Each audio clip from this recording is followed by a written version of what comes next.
Welcome to the In the Middle podcast, a podcast where we talk about every avenue of life because life really takes place in the middle, not the beginning, not the end. How do we navigate the middle?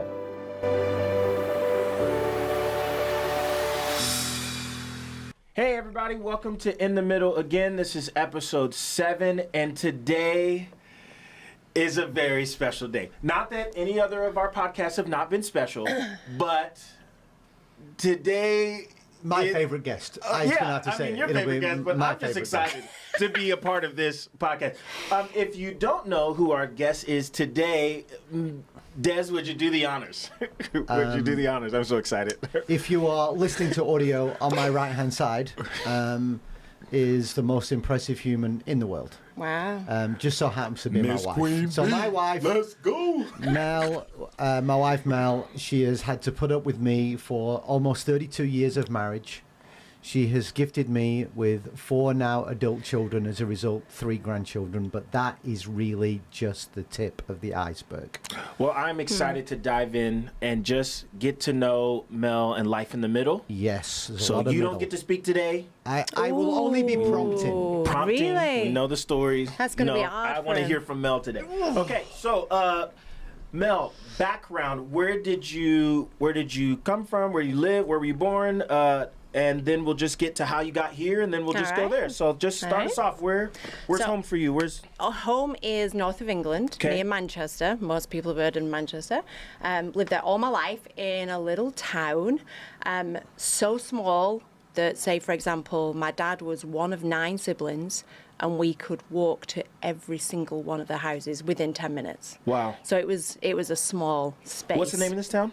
Chorley. Chorley. Yeah. Am I saying that right? Yeah, Chorley. Okay. yeah, not bad All right, that, cool. actually. All right, yeah. cool. Chorley. So lived there all my life, lived at home with my parents till we got married.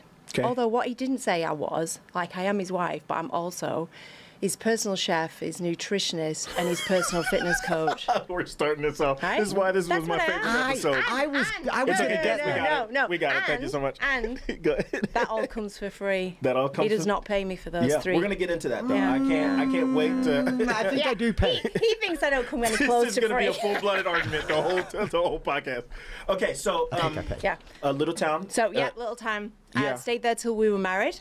Okay. Then obviously we started our own family, got married, been married for 32 years in June. Is that right? Congratulations, y'all. Yeah. That's awesome. That's beautiful. 4 children. Well, all grown up adults now, so Yeah. not so much children, but girl and 3 boys, and now we've got grandkids and That's all that awesome. good stuff. Yeah. So before I get into what you're doing now, I know some of our viewers heard Des talk about knowing that transition he needed to move from where you guys were to America. And I really want to hear it from your perspective now. Right. You know, he was hearing God's call. He was kind of coming to you and saying, this needs to happen. Where was that in the middle for you? How did you hear that at first? When did that shift for you? I know he kind of explained all that. Yeah, explain that move to America now after being there and away from you know what I mean? Yeah. So when Des first came, he'd been to America, and he came back and he was like, we've got things to talk about, and I think this is something that we need to pray about. And I remember at the time, it was like, you kind of go through that phase at the beginning where it's surreal. It's like, oh, yeah, of course, we'll pray about it. Okay. And it's not really, like, whatever. But then as time goes on, it becomes this, like, oh, man, this could actually be real. So you kind of go through this wave of, yeah, whatever, to, okay, we're really thinking about this. And like I just said before, I come from a small town from where my family is, and then when we even got married, we lived in a little, what we call a village, little small village with our kids. Okay. Our kids had only known one church in their entire life. Yeah. So everything was close. So I even remember saying to Des, like, this is like huge, not even huge, it's monstrous. It's so big, I don't know how to think about it. And Des would come and go, yeah, well, I was reading this, and God said this, and rah-de-rah, rah-rah. And I'd be like, do you know what, big deal, because, and I remember even saying to him, like, I don't care what you say to me, I am not going unless I know that God is asking me to do that. Yeah. Like, he can say what he wants. Absolutely. God knows that I need to know. He needs to tell me. Yeah. And until that day. it's So we're staying here. when was it that God kind of let you know that this move needed to happen to America? Like when? Yeah. What was so I was picking some of our kids up from high school. So I would drive to school, and I knew I would have a bit of time in between different tasks. So we were going through reading Acts. I think Des mentioned that one. So we were reading Acts together in this time that we were praying about it. And so I took my Bible in the car, and I was waiting in the car park for the boys to come out. And I was reading. Translation: parking lot. Right. From car park. You might have to translate a lot of words. Yeah, that's fine. I love it. I still have yeah, them. yeah, I still no, have yeah. them. He said water biscuit earlier. I had no idea what he was talking about. Anyways. Water biscuit? No, Yeah, cars, yeah, water yeah. biscuit. Anyway. Yeah. Oh, okay. Yeah. Go ahead. What was I up to? Good. So, but on the way to the high school, I remember praying, like, because it was getting close, we'd Yeah. given this time scale. So for us, in our human mindset, our attitude was, whew, this is getting close. We're getting close to the thing here. And I'm still I don't think we're going. So I remember praying on the way there, you know, I'm going to get to the car park, God, and I'm going to read what we've been reading. And, you know, at some point, I need you to come through and just like plain as day. It's got to be plain as day that you want me to do this. You know how big it is. You know the trauma that it's going to create for a time. Yeah. And I am not doing it unless it's clear. So drove into the car park, got a few minutes, opened up, and within 3 verses, the verse that it almost like just slapped me across the face. It was just, and the verse was, "Leave your country and your people and go to the land I'm calling you." You opened Just like up. that. It was the 3rd verse I read in Acts that day. Acts That's 7. where I was up to reading. Wow. In Acts 7, it was the 3rd verse. And I remember sitting there and just being shocked. It just completely floored me. Yeah. There was no denying that it was, you know, what we would say was the Holy Spirit that was just going, okay, you said you wanted it clear as day. Yeah, and here there it it is. is. There it is. Here it is. And I sat there for a moment in a temporary panic, like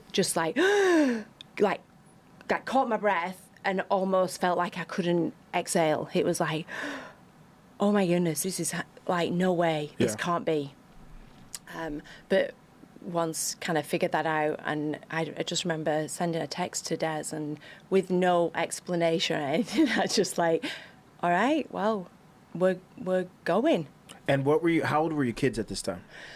Okay, so Des might have to help That me was out with this. September of 2012, Naomi. this dropped in. Yeah. So they would have been... Zach the was 10. 10 and just turned 17. The eldest one, yeah, Naomi and then just- in Naomi was- between. Naomi's between. literally within days. So She between just 10 and turned 17. And so that's Zach, a whole conversation for the eldest one in the middle. it was bizarre, Yeah. yeah, because we got a whole host of different seasons of age and schooling, Yeah. and you know, and just different emotional abilities. Yeah. You know, with Zach being just 10, Yeah. and in England then he to would have 11. been going into high school, starting Yeah. high school, and then Naomi, she'd already started college because that's how it works in England. So it was, you know, she'd done a year at college. It was huge. So there was going to be this monstrous conversation, Yeah. and how you explain to varying ages essentially what God is asking us all to do. Wow. And that's how we've always done it right from the beginning of this journey to come to England, was that it wasn't just about Des's job. Yeah. If it was just about Des's job, that would have been really tough, I feel like. So in this moment, just question, in the moment of you kind of deciding, you know, and God letting you guys know it's time to come over here, did you seek counsel? Was there any counsel of other people saying, no, this isn't the move, no, this isn't the move, that right, was yeah. maybe pushing you one way or another? Yeah. And it was actually, it was pretty traumatic that time, honestly. And it's quite surprising how even people who you put in the category of having the same belief system as you, you know, believing that the Holy Spirit speaks to you and that God, you know, clears a path for you, having them same kind of beliefs and things. But when it actually happens and it affects them too, it's a whole new game. Yeah. And, you know, not our family. Our family were outstanding and, you know, grandparents thinking they're going to have to, you know, say goodbye to their grandkids and stuff like that. That was hard for them, but they were nothing but supportive. Nothing, you know, they were all in with it. But outside of that was where we got the difficulties, where people were like, "No, you've heard it wrongly. This is not. This is we're not." So it was a ferocious battle of trying to. I suppose, what's the word? Like believe that you still believe that you believe God told you. Yeah. You know, because you've got these people here that are going, no, you never. That was wrong. That can't be because you still, you know, Des has still got to do this, da da da. And then how can you do that to your family? How can you do that to your kids? This is wrong. And all the while, I'm trying to think, no, but God told me to. Did he? Well, maybe you didn't. Because I think the timeline here is that September, it was 10 months from the yes, we have to go to actually leaving. Yeah. So we'd 10 months of that, people doubting it, people questioning, 10 months. And I can only imagine it's just you two knowing and hearing from God you need to go while the community or your closest community around you, that's got to be tough in the middle. Yeah.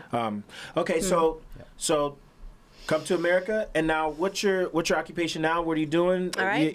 So you're here now. What do you do here? So right now I'm a personal trainer in small group fitness. I'd done something like similar when I was much younger, like when I just had one child. But when we came to America, I had to recertify because, you know, some things just don't overlap. And so I recertified. Schooling doesn't overlap? Is that what you're saying? Or Okay. Got it. So when I did I recertified here and then got into it again. Right away maybe when 4 you got years? here? No, because when I first got here, when we first got here, I couldn't work. It was only Des that was allowed to work because of the green cards, the immigration system. So, unfortunately, I just had to, you know, not work. Can we land there for a second? Like, what was that like for you? I mean, you're working now, but like, what was that like? Yeah, I joke. For you, like, I wasn't working, but you know, kind of weird because so I've been in a really blessed situation that I always wanted to be a stay-at-home mum, and I got to do that from the whole time the kids were at home until every single one of them was then in full-time school. Yeah. Not because we were affluent. No. Yeah. It was just a high value. That was just what I'd always said I wanted to do. That was just, I just wanted to, when we got married and we had kids, I wanted to be at home. So I was really fortunate to be able to do that. And then to not work was, honestly, it was kind of helpful because there was so many emotions and situations to keep dealing with all of our family. You know, having 4 kids, that's a lot of emotions, that's a lot of opinions, that's a lot of situations going on to navigate in the new. So it was a lot. So honestly, for a while, it was good not to have the panic of being out on time to get to work. And no, I can't do that. And no, I can't pick you up from there. And are they still doubting kind of in this situation, the move in total? Or? You know, they weren't doubt. Well, when we landed first in America, it was a whole new host of things. And, you know, we joked because, like, it's, we speak the same language, but we're an entirely different culture, whichever way you look at it. Yeah. You know, Absolutely. and we've got a lot of funny stories about that the kids, you know, love to remind me of. So, like, for example, like trying to get them ready for school. We landed in America 4 days before they had to be in school. So for 4 days, we had to get everything. You guys buy everything for them for school. It's not provided when you get to school. Pencils, paper, blah, blah, blah. That's all provided in England. So suddenly I'm going, right, okay, well, we've got to find a store that, you know. This is why I love England. You have this little box. So all your school things were all in Walmart, all together in the store, right? Yeah. So I'm picking up pens, pencils, papers, and I'm like, right, okay, well, they need a lunchbox. Now, what we deem as a lunchbox is not what you guys deem as a lunchbox. Okay, what's the difference? And I said to Des, like, we were all there, and I'm pulling out all these things, what they needed, and piling them in the cart. I was like, wow, that's good. They've got the lunchboxes where the pencils are. Right, okay, let's grab 4 of those, pull them in. So I sent them with these plastic seal boxes. right? Put the sandwiches in, nice little biscuit, chips, whatever. They come home that day and they went, Mum, you put our lunch in a pencil box. Oh. It looked like a Tupperware kind of a thing to us. That would be like a lunchbox. That sounds so minor, but when you've got kids going to a new school in a new country with new people, having the lunch in a pencil box is traumatic. Yeah, for them. And they were 11 to 17. Wow. So I'm running out the last second at night going, right, okay, show me what a lunchbox is here. And we're looking all over Walmart. And trying to get them just to feel like they belong there. And 2 of them are in middle school, 2 of them are in high school. Right. And they're the only foreign students in the whole sphere, let alone the whole school. Right. Public school, 2 in high school, 2 in nobody from out of the area went there, let alone from another country. That is wild. That is good. We had this moment. But that's an honest mistake. I feel like pencil boxes are actually really big. They are. Yeah, right. I we feel could fit lunch in there. Yeah, and they have some graphics sometimes that you could put the lunch plain there. ones. Yeah, but anyway. We did. Yeah, okay. We went to Walmart to get in South Carolina, it was like for uniform, it was the boys wear khaki shorts and a polo top. Right, okay, everybody kept saying, go to Walmart. We didn't know what Walmart was or, what is it. So we went, and then, you can't just buy an age of khaki shorts. The tall, the petite, the husky. What the heck is husky? I've never heard of it before. I'm like, so we're all there and I'm piling these shorts in. And I said, we're going to have to go in the changing rooms. You're going to have to try them on because I don't want to take them all home, see which fits. And we just had this moment, me, the 4 kids in one changing room, Des is outside waiting. And we just had this moment where everybody just went, I don't know what we're doing. And I'm like, I don't know what we're doing. We're just going to try these shorts on. And every one of us just had this full-on meltdown in Walmart changing rooms. And we were all sat there in Walmart changing rooms with this bustle of khaki shorts in all kinds of shapes and sizes, wailing like banshees. And we were in there for some time. And Des is texting me. He's like, where the heck are you? Are you coming out? But it was just what looks now like silly little things just became too much. So, man, when I just think about people moving to a new town, you know what I mean? You're moving out of your country, but just even moving to a new town. What advice can you help someone that's just moving to a new place that is moving away from family, away from all of community? What things did you guys take from that? Just what can you give somebody advice on that sort of topic? Wow. Yeah. I think it's kind of difficult. You've got to make yourself do things that make you uncomfortable. So you're in a new place, you don't know anybody. And if it's not your nature to go up to complete strangers and try and grasp some connection, that's uncomfortable. Yeah. And I'm not a outgoing person. I'm more of a quiet, introverted person. Yeah. So it's uncomfortable for me. But you have to make yourself do those things because it's the only thing to do. Because if you kind of just shrink back, you're just going to melt. Yeah. You're going to melt. You've got to just accept that you have to do these steps of creating a life, because the most difficult thing is that I remember thinking one day, and it was only about trying to meet people to have coffee, say, and they have to ask you, hey, what coffee do you have? Do you have sugar in your coffee? Do you want? And my moment then was, wow, I'm with a bunch of people that I have no history with. There's no history here, which is is kind of a weird thing to be in. Like, we'd come from a place where it was like everybody knew everything about us, and we got such a close bunch of people. Yeah. And now I'm with people that don't even know if I take sugar in my coffee. Yeah. It's a strange place, but you've got to put yourself in that discomfort to eventually find that comfort in other people and be surrounded by people that, you know, you would hope are going to support those things. That's awesome, Mel. Well, I wanna move on now, if that's okay. Yep. I wanna move on to the fitness world. I wanna move on to what you're doing now, and just how is that in the middle? What are the joys? Let's just dive into that. So, what does a normal day look like for you at your current profession? Yeah. All right. So, give them the timeline. Give them your day breakdown. No, people need to know this. What time do you get up, and what happens in your day? Let's. So, my alarm goes off at 3:20. Okay, let's go ahead and pause there. You said what? Yeah, 3:20 in the morning. It exists. 3:20. Okay. It exists for sure. Yeah. So I get up at 3:20. But I have to be out of the door and at work for just a little over like 4:30. Okay. I have my first class at 5 a.m. And then it goes from there. And it's busy. It's high energy. You've got to be connected 100% for all of that time. So by the time my last class is finished, is around what time? It's 9:30, which is great. Okay, yeah, because great. like you look and you go, man, now like I'm home just after 9:30. I've got the rest of the day. I can see the grandkids. I can do the other things that I need to do. Almost.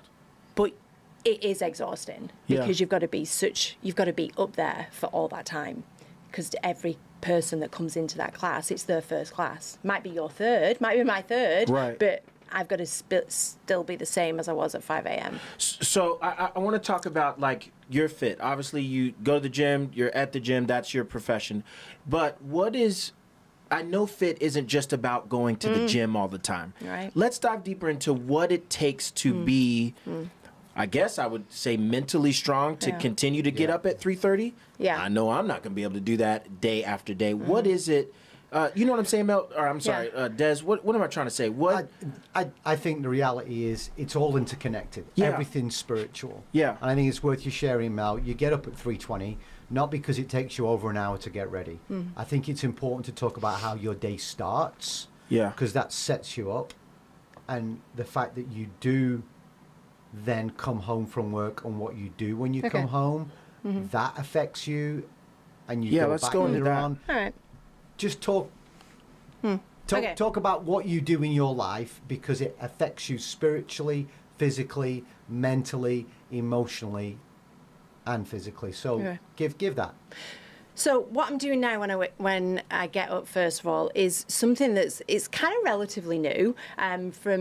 And it all started kind of like last August when we did our first 75 days hard challenge, and which, by the by, it's a physical challenge, but for me it became a very spiritual challenge for that 75 days, and from what I took from that. So something that I did take from that was I had this app that I came across called Resilience. And it's just a 10-minute app, morning and evening, and it is all about your emotional resilience, your spiritual, your heart resilience, and kind of creating that space for Jesus at the beginning of the day and at the end of the day. And you just sit there and you just listen to it. And it's incredible. And it sounds very tiny, very minute, 10-minute. So I get up, get my coffee, sit down, headphones in, and I have this app that takes me through this 10-minute, call it what you want, meditation, spiritual connection, and it takes you through this journey and it's all about your spiritual wholeness, health, mind, body, soul. So I do that in the 10 minutes. It's usually about 10 minutes. Before you wake up, or first thing before you leave? That's the first thing I do. I grab my coffee. At 3:20. Do that.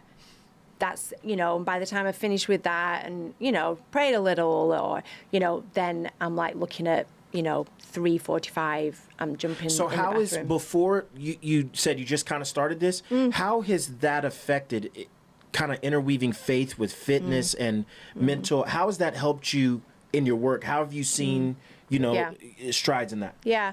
I think personally for me, it puts me in a better position to have a more profitable day. Okay. I'm starting it where I should start it. I'm keeping things in line. I mean, it doesn't always happen, of course. We have rubbish days and they don't turn out as we thought they would, but it puts me in a better position to start that day, to go into the gym and to, not be too annoyed at someone who, isn't putting in the work. It's maybe. not so great, Yeah. And like I say, sometimes that doesn't happen and you do get a little bit ticked, but it puts me in a better position to do that. So personally for me, and then personally it just helps me to look outward more, because we're a family, we've got kids, we've got troubles, we've got things that go on that you're spieling around your head.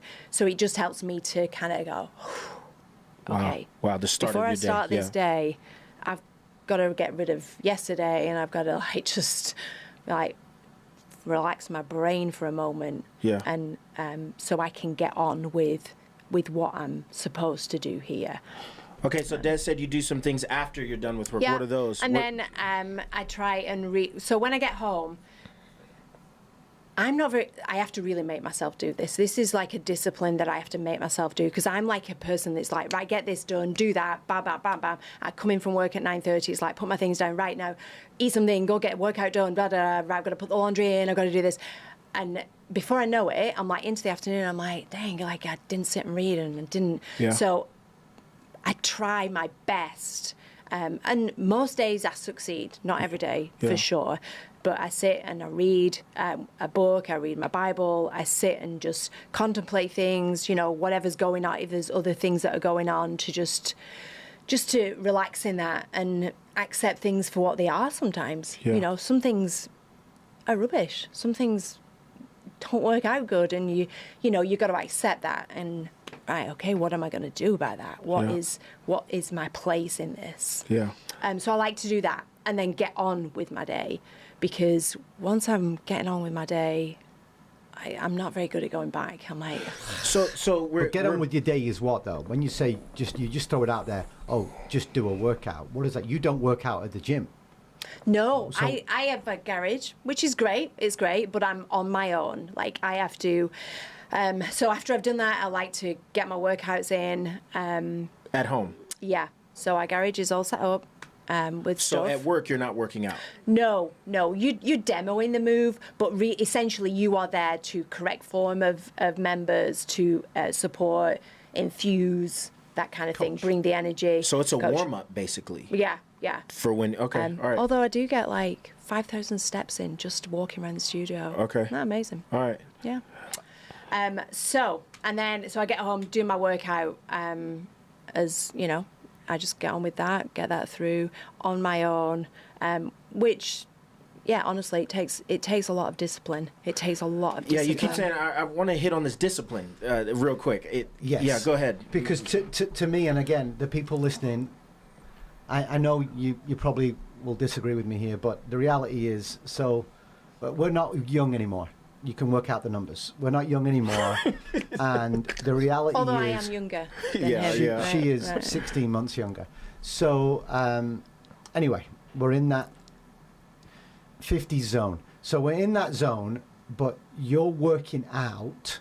I think it's important to hear, especially for women, give an example of some of the things you do and how that benefits you physiologically, and how it's a benefit to women physiologically, because you're not going in the garage and doing a bit of stretching and here we go. Right. Give an example of what you do, and I think the health and the wellness and the nutrition, I know for you, changes you mentally and emotionally. So just give an example of what is that, because I know you break it down, I but think you're disciplined. it's easy for people to think, people who work out, they just work out because they want the looks, or because they want to be able to fit into this for this wedding or go on vacation. And honestly, that's like minimal why I think, and I've come across a lot of people and talked to a lot of people, and it's minimal, that reason, honestly. A lot of the reason, because exercise does holistically change you. It shifts your attitude, your mindset, your positivity. It can change everything. And even when like our kids were young and we were not like, we didn't have spare money, but a priority of ours was to have a gym membership for us all as a family, like a Lifetime Fitness kind of thing. Yeah. And we had that. And I know lots of people thought that was like, wow, that's extravagant. But genuinely, and we joke because Des bought me that membership when our third baby was 6 weeks old. So just imagine your husband, when you've just had a baby of 6 weeks, comes home with a gym membership. No, not true. He was 2 weeks old. I remember it. He was 2 weeks old. Keep going. Goodness he was gracious. 2 weeks old. I remember looking at it going, wow, all right. Wow. It was something you wanted. Way to go, Pastor. So it is a joke. He did know I wanted it. Yeah. But that was purely for the mental state. Yeah. If I am not working out, like I can be a psycho. Like I'm not agreeing with you. Now I'm getting put in a. Yeah, I'm not. Okay, anyways, go ahead. I'm just because that's mentally because it does something to your whole makeup. Yeah. We all know about the happy hormones that it releases and all that kind of stuff. But for me, as much as I'm, people might see it that I work out on my own, in my own garage, and no people around, I've got to motivate myself, I've got to discipline myself, I've got to be consistent in that. I have that space where I am like just in myself, within myself. Yeah. I can use that time to listen to a podcast, whether it be a spiritual podcast or a health podcast, or I can listen to music, or I can just have silence and just, quandary things, pray about things. So I want to ask about this discipline thing, because I'm hearing it come up earlier on in your life, the discipline to hear God, to move to America, the discipline to wake up in the morning, the consistency to continue to work. What advice are you giving to someone that needs because your discipline starts in the morning, right with Christ, right with your reading, and then you continue to disciplines throughout the day. Someone that may be disciplined in something that may need help with needs to maybe start their discipline with Christ like you are, and it helps them throughout their day be more disciplined.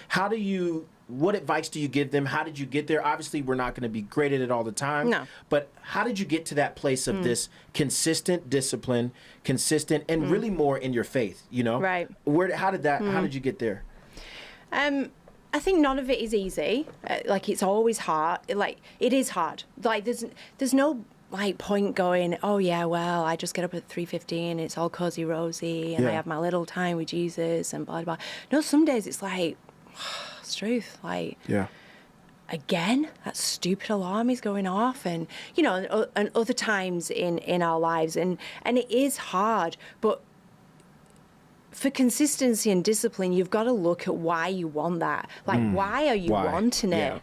Why do you want it? And at the time that, for example, just because it's like the newest thing with this app in the morning, with this meditation kind of thing,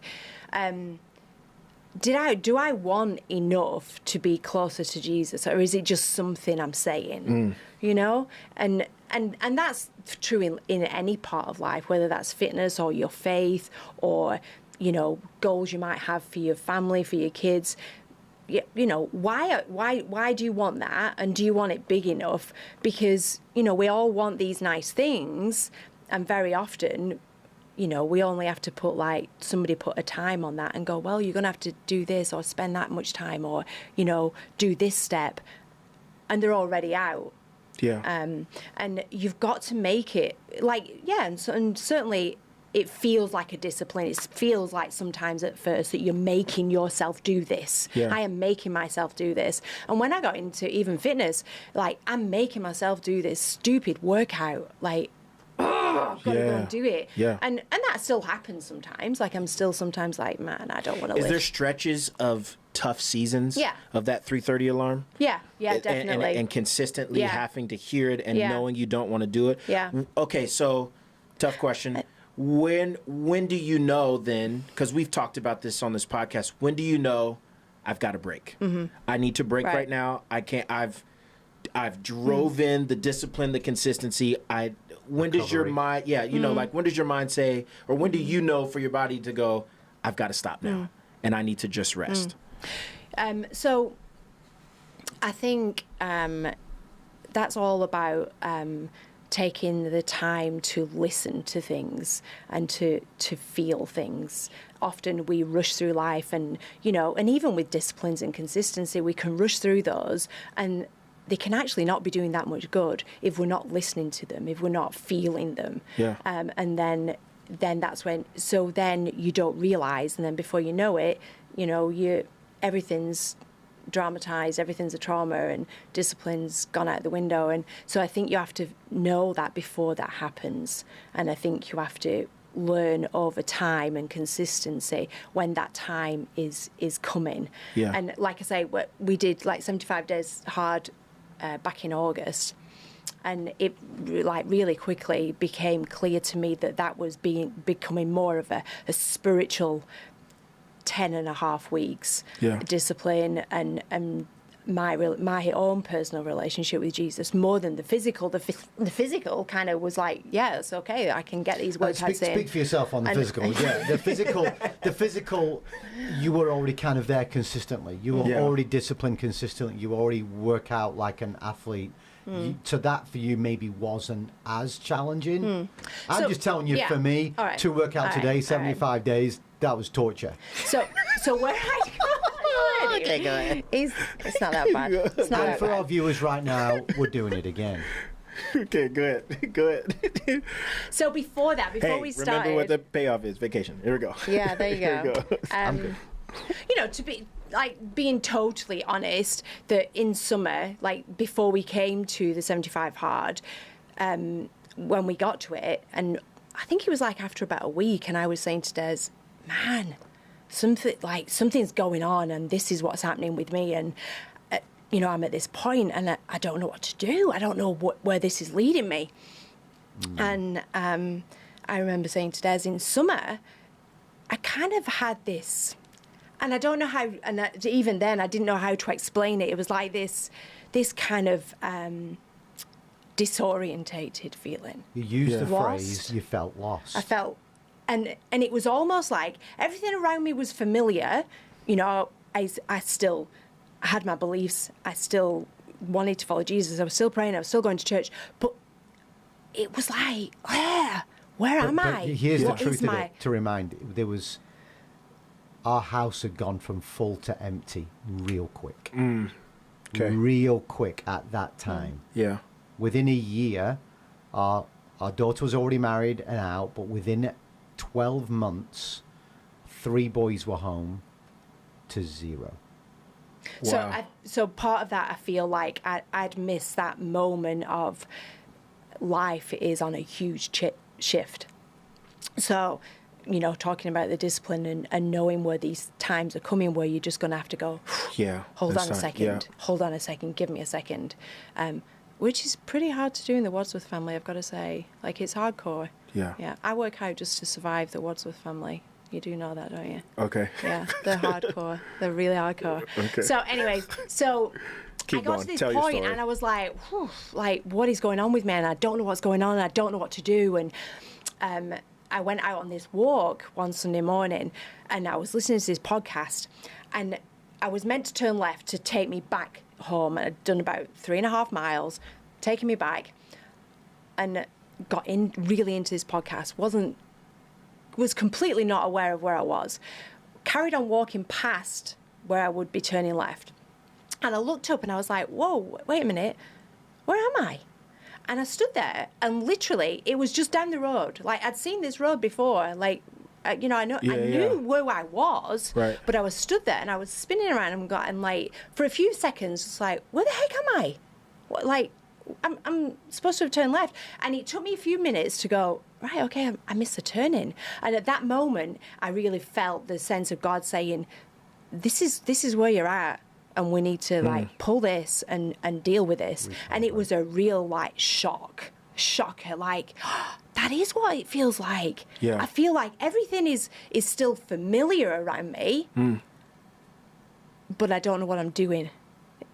And just you're just moving without the So the 75 hard was that more spiritual aspect, that literally, I had 75 days, which was just like solid with just Jesus showing me things, helping me to understand things. Yeah.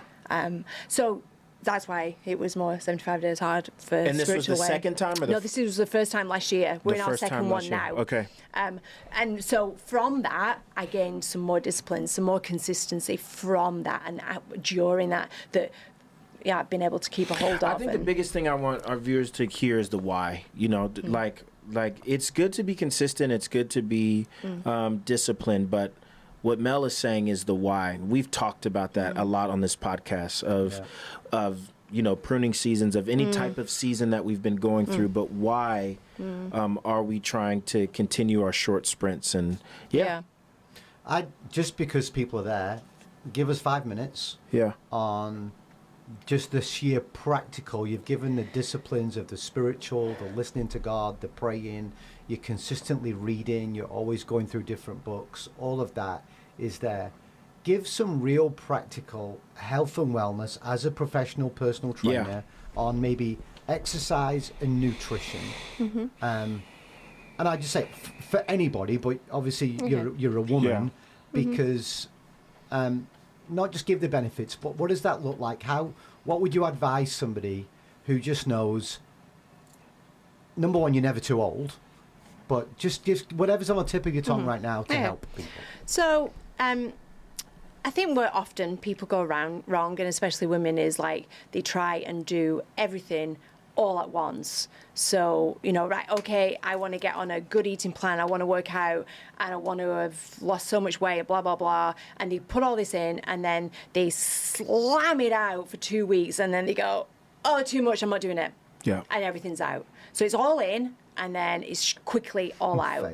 And it's all about little steps, these little steps that we take, right? Okay, we want to start exercising. Okay, well, let's start exercising. Let's just say, let's do 3 week. Let's go with that. Forget the nutrition. Forget, you know, I want to get so many steps in or on there. Let's just try 3 days a week.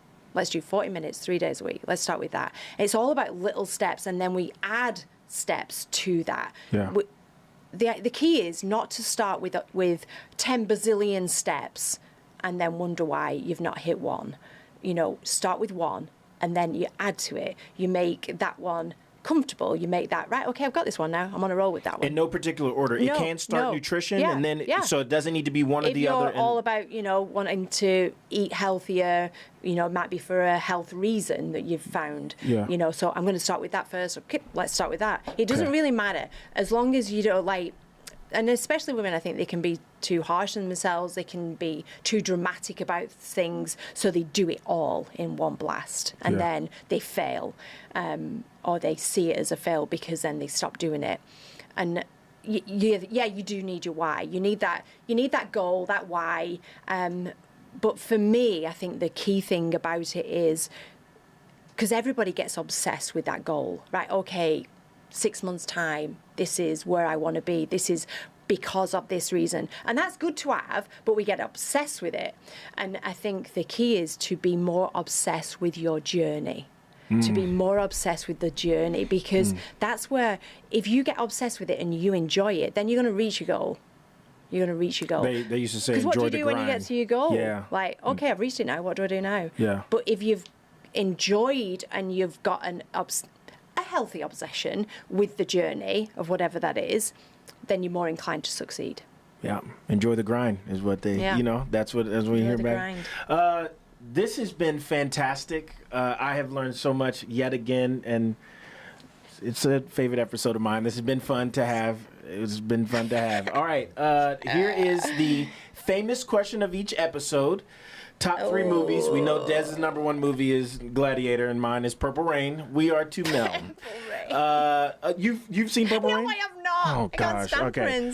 Also, I would like to quickly just say that the country of England is great, and I love it, and I'm excited to go there soon. So I will be getting some vacation tips from these two. Thank you so much. You're welcome. Birmingham is my favorite, and I know people don't like that. Anyways, moving on. Okay, look, see, look at both of you. Okay, top 3 movies. You need to get out more. That's like saying Detroit's your favorite American city. Sorry, I'm all over. You know what I mean? It's just Okay, that top weird. three Anyway. movies right now All right. or of all time. Number Okay, 3. Number 3 would be Bridget Jones's Diary. I have no clue what that See, is. no. Do you know what that is? No. Oh yes, I do, and I've seen all these movies He because has I'm to married watch to her. them. He has to watch all them. right. Yeah? So let's see Many if you know times. what number 1 is. Number 2? Oh, I do. Number 2 is Pretty Woman. Oh, that's a great movie. See, it is. That's a isn't it? great movie. It's like a feel-good movie. Early That's a 90s, great movie. early It's almost like 90s. Devil's Wear Prada a little bit. Oh, I like that one. That's a good movie too. One. We can Love that agree one. on that. Like that one. Let's see if Des gets your number 1. Here we go. I know. Go ahead. She knows I know her number Go one. ahead. It's the best movie And I of all really don't times. like it. Go ahead. You can't say that. I just did say that I don't like it. Say the movie. The Sound of Music. I respect that. I actually love musicals. I've been to New York several I'm times. okay with musicals, but No, The you don't Sound of understand. Music Anyways, is just Mel, what I'm saying Sound of tedious. Music. It's not the best musical, but it is good. It's good. There's a lot of others. For me, it's Phantom of the Opera. I seen that in London with Oh, wow. Crawford. His last performance, I cried Wow, with everywhere. Michael Crawford. Oh, Yeah, wow. I'm very. Yeah, That's fancy. It was really, really good. Wow. But I can respect the sound. Sound of Music. I think and it is- nobody in my family. But it's a Yeah. movie that was made before we were even born, before It's a even we really, were born. yeah, it's a really It's just good. so It's really sweet good. and You should respect cute. that. I See, respect Better it's than good. I respect Gladiator. it. I respect it, but I don't want to watch it. I mean, Gladiator is a good Over and over movie. again. I do like that one. So she likes Gladiator. Yeah, I do. Yeah. Okay, thank you. Because she Thank could you. probably be a gladiator. That's Okay. probably why. Thank you for joining us. This has been a little bit of a longer episode. We don't care. It was a great guest. We do what we want. All right, we will see you next week Yes. for our next guest. Thanks for joining us. See you guys.